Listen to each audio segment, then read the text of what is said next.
Қолымыздағы телефон ауа райын күн сайын ғана емес, сағат сайын қадағалап отыруға мүмкіндік береді. Бұл қазіргі қоғамның жетістігі. Ал ноу-хау жоқ кезде ата-бабаларымыз қалай қам жасаған еді?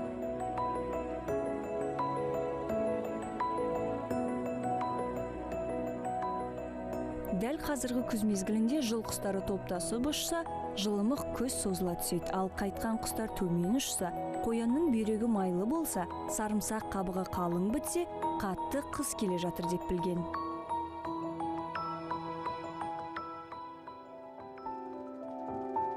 Келесі жыл мезгілі көктем. Бірінші белгі аю апанын биікке салады. Көктем ерте түскенімен тасқын келе жатыр деп қам жасайтын болған. Ал көктемнің алғашқы жауған жаңбырында күн күркіресе, жазда шөп шүйгін шығады деп жорамалдаған.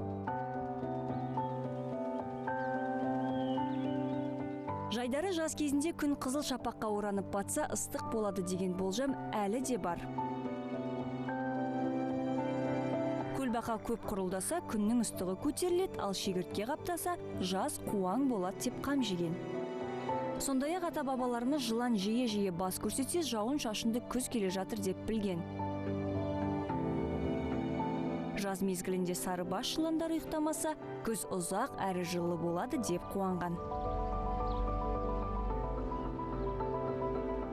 Ел аузында қалып, егде жастағылар естен шығармаған тәсілдерді еске ала жүріңіздер. Әлі де маңызын жоймаған тәсілдердің пайдаға асатын күн тумасына кім кепіл?